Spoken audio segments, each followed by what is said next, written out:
দাম দিয়ে কাঁঠালি কলা বাড়িতে কিনে নিয়ে এসেছেন আর 2 দিন রাখতে না রাখতে একদম কালো হয়ে গেছে, সেগুলো কি আপনারা ফেলে দেবেন?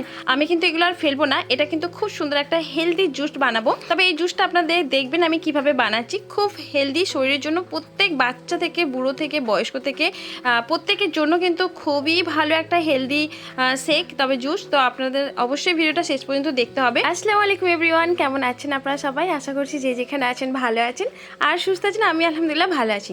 চলুন কথা না বাড়িয়ে আজকে কিন্তু আপনাদের সাথে শেকটা তৈরি করা, কিভাবে তৈরি করব সেই সব নিয়েই কিন্তু আপনাদের সাথে শেয়ার করতে চলে এসেছি। আজকে নিয়ে ফেলেছি 1 ছোড়া কলা। তবে এই কলাটা 2 দিন বাড়িতে রাখতে না রাখতে দেখছি একদম কালো হয়ে গেছে। বাচ্চাদের হাতে দিলে কিন্তু ওরা একদমই খাচ্ছে না। তবে আমি কত আর খাবো এতগুলো কলা।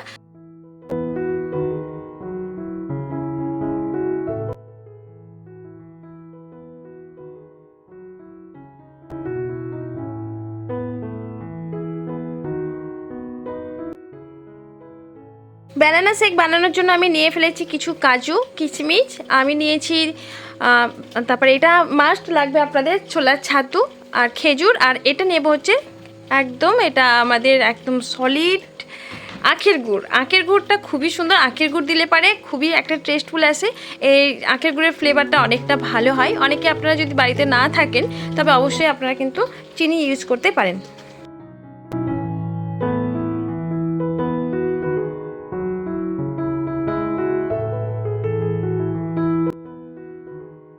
এর মধ্যে আপনাদের একটা টিপস শিখিয়ে দিই। এই যে কলার খোসাগুলো আপনারা অবশ্যই ফেলবেন না। আপনাদের যদি ছাদ বাগান থাকে, কোনো গাছ থাকে, অবশ্যই এই গাছের জন্য অনেক কিন্তু হেলদি, অনেক কিন্তু পুষ্টিকর এই কলার খোসা। এটা আপনারা পারলে অবশ্যই রোদ্রের মধ্যে শুকিয়ে রেখে স্টোর করে রাখতে পারেন, না হলে এটাকে ভিজিয়ে রেখে সেই পানিটাকে নিয়ে কিছু পানি মিক্সড করে গাছের গোড়ায় দিতে পারেন। তার ফলে কিন্তু গাছের অনেক কুড়ি আসবে, ফুল আসবে। এটা কেটে নেব, নিয়ে এরকম একটা সবগুলো এরকম করে কিন্তু বার করে নেবো। এক একটা দানা দানা কিন্তু বার করে নেবো এরকম করে।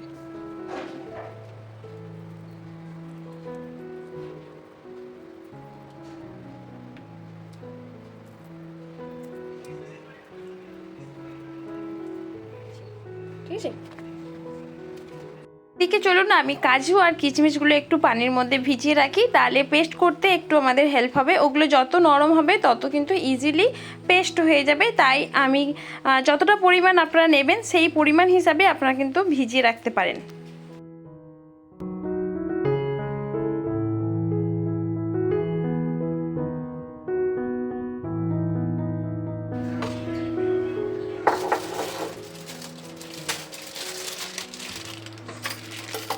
এবারে আমি কিন্তু ছোলার ছাতুটা নিয়ে নেবো। এটা হচ্ছে ছোলার ছাতু, ঠিক আছে।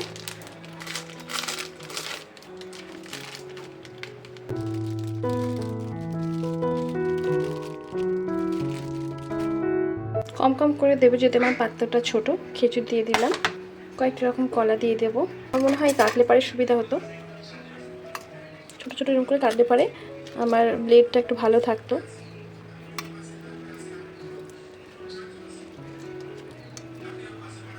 আমার ভেজানো এটা দিয়ে দেবো, কিছু গুড় দিয়ে দেবো,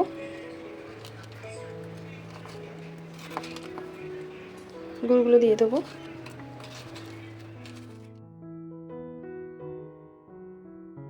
আমি কিন্তু 1 গ্লাস পানি দেবো, যদি একটু টাইট হয় একটু অল্প করে পানি দেবো।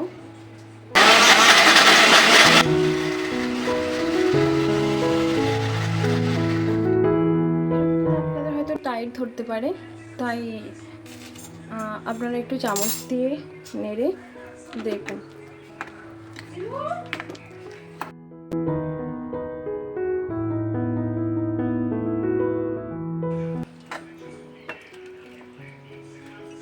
নালে ব্লেড কিন্তু ঘুরতে, অনেক ক্ষেত্রে কিন্তু ব্লেড ঘুরতে চাইবে না।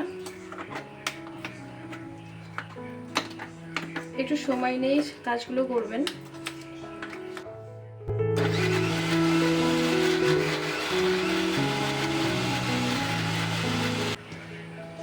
খুব সুন্দর করে কিন্তু হয়ে গেছে, দারুণ সুন্দর হয়েছে। এটা খুব সফট, একদম খুব জুসি। আর একটু পারলে ঘুরে নিতে পারবেন। এই যে একটা একটা করে খেজুর কিন্তু গোটা হয়ে আছে, তখন হয়তো একটু পানি দিতে পারবেন। এটা তো এত গাঢ় খাওয়া যায় না, পাতলা করতে মানে আপনাকে তো এমনিতেই পানি দিতে হবে।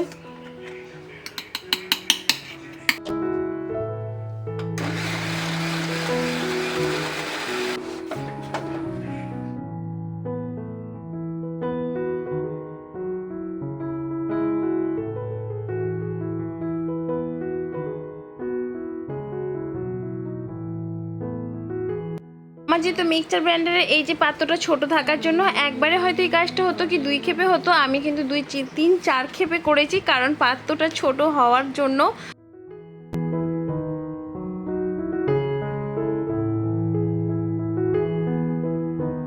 আপনারা এই শেকটা, এই জুসটা আপনারা অবশ্যই ব্যানানা জুস, এটা আপনারা অবশ্যই এটাকে ফ্রিজে স্টোর করে রাখতে পারেন। আমি যখন বাড়ির অনেক কাজ করে হাঁপিয়ে উঠি, যখন শরীরটা অনেকটা মানে টায়ার্ড ফিল করি, তখন আমি এটাকে বার করে খাই। তবে অনেক টেস্টফুল, অনেক ভালো, আমার একটা পছন্দের এটা।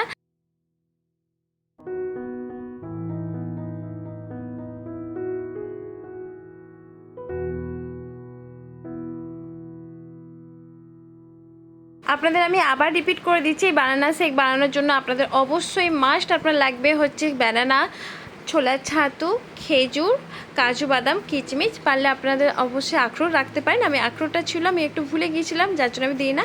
তবে এতেও অনেক কিন্তু ভালো। এটা স্কিপ করার জন্য যে জিনিসটা খারাপ লাগবে তা না। মেন টপিক হচ্ছে ব্যানানা, আর তার উপরে হচ্ছে আপনার ছোলার ছাতু। আমি ফ্লেভারের জন্য আখের গুড়টা আমি নিই। আপনারা চাইলে আখের গুড় তো সবসময় অ্যাভেলেবেল থাকে না, কখনো কখনো থাকে বা কখনো কখনো পাওয়া যায় না। তবে যদি আপনাদের পান তবে অবশ্যই এটা নিতে পারেন, ভালো লাগবে। অনেক ফ্লেভারটা অনেকটা ভালো সুন্দর লাগে, আমার তো বেশ পছন্দের আখের ফ্লেভারটা। নাহলে আপনারা অবশ্যই দিতে পারেন, চিনি দিতে পারেন। আর আমি এখানে মিল্ক ইউজ করি না, কারণ মিল্কটা আমার অতটা ভালো লাগে না, যেহেতু আমি ফ্রিজে রেখে খাবো।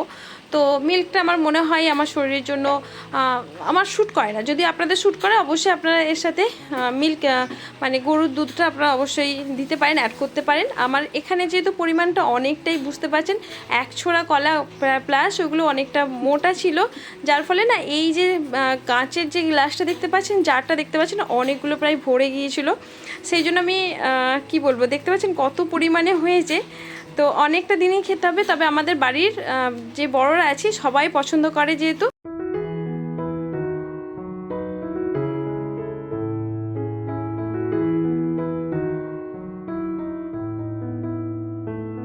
এটা হচ্ছে আপনারা অবশ্যই দেখতে পেলেন আমি যখন তৈরি করছিলাম, মানে প্রচুর গাঢ় থাকার কারণে হয়তো আপনারা নাও খেতে পারেন। এটাকে অবশ্যই আপনাদের মতো করে আপনারা যেরকম খাবেন, একটু পানি জাতীয় যদি একটু ঢিলা করতে চান তো পানি অ্যাড করতে পারেন। আমি যেহেতু মিল্ক ইউজ করি না, আমি পানি দিয়েই একটু নরম করে ফেলেছিলাম।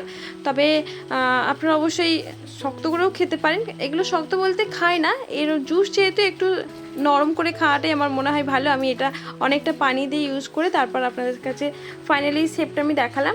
অবশ্যই আপনাদের কেমন লাগলো কমেন্ট বক্সে কিন্তু কমেন্ট করতেই হবে।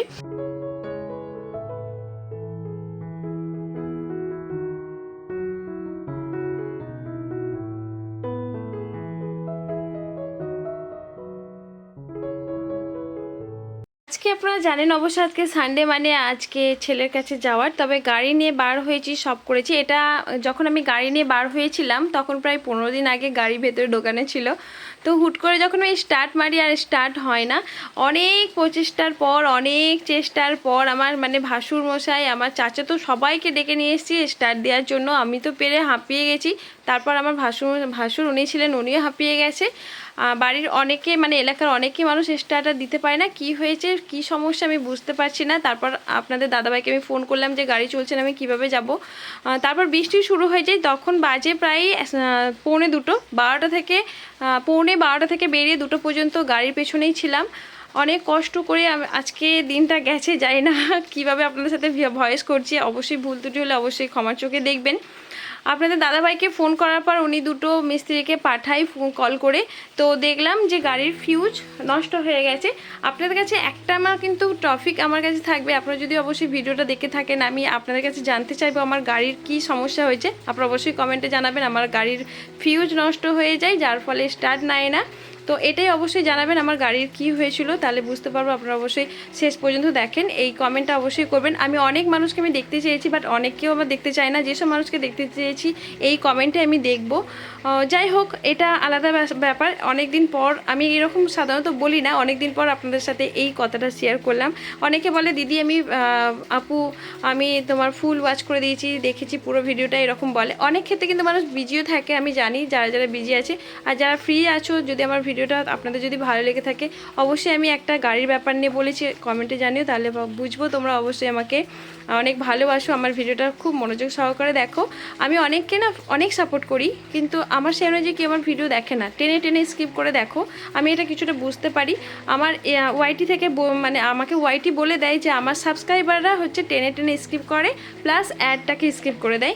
তো এই জন্যে আজকে এই ভয়েসটা। যাই হোক, আপনাদের সাথে অনেক কথাই শেয়ার করছি। আমি জানি অনেকে আমাকে ভালোবাসো, অনেকে আমাকে সাপোর্ট করো, একদম নিঃস্বার্থভাবে ভালোবাসো, আর আমিও তোমাদেরকে নিঃস্বার্থভাবে ভালোবাসার চেষ্টা করি। তোমাদের যদি চ্যানেল থাকে বা লাইভ করো, অবশ্যই তোমাদের পাশে থাকি। তোমরা তো অবশ্যই কম বেশি জানো। আর যদি কারোর যদি করেও না থাকি, অভিমান করে থাকো, অবশ্যই অভিমান নিয়ে থেকো না। যা কিছু প্রবলেম আমাকে বলো, অনেকটা চেষ্টা করবো আপনাদের সলভ করার জন্য, যদি ওয়াচ টাইম লাগে সেটা দেওয়ার জন্য। যাই হোক, সবাই ভালো থেকো, সুস্থ থেকো। অবশ্যই তোমাদের কাছে রিকোয়েস্ট করব আমার ভিডিওটা শেষ পর্যন্ত দেখো, আর সুন্দর করে একটা গঠনমূলক কমেন্ট করো, স্কিপ করো না, অ্যাড স্কিপ করো না। যেহেতু তোমাদেরকে আমি নিজের পরিবারের থেকে মতো করে, মানে থেকেও বলতে পারো আর একদম মতো করেও বলতে পারো, মানে তোমরা আমার একটা পরিবারের মতো কিন্তু ভালোবাসি। তাই তোমাদের কাছে সব কিছু আমি মান অভিমান করতেও পারি। অবশ্যই তোমরা কেউ কিছু আমার কথায় মাইন্ড করো না। আর এই যে দেখতে পাচ্ছেন, আমি কিন্তু বেরিয়ে পড়েছি, বোরখা পরেই আছি। তারপরে খুলে ফেলতে হবে, খুবই মন খারাপ। আর আজকের দিনে বোনের বাড়ি যাবার ছিল, কিন্তু যেতে পারি না।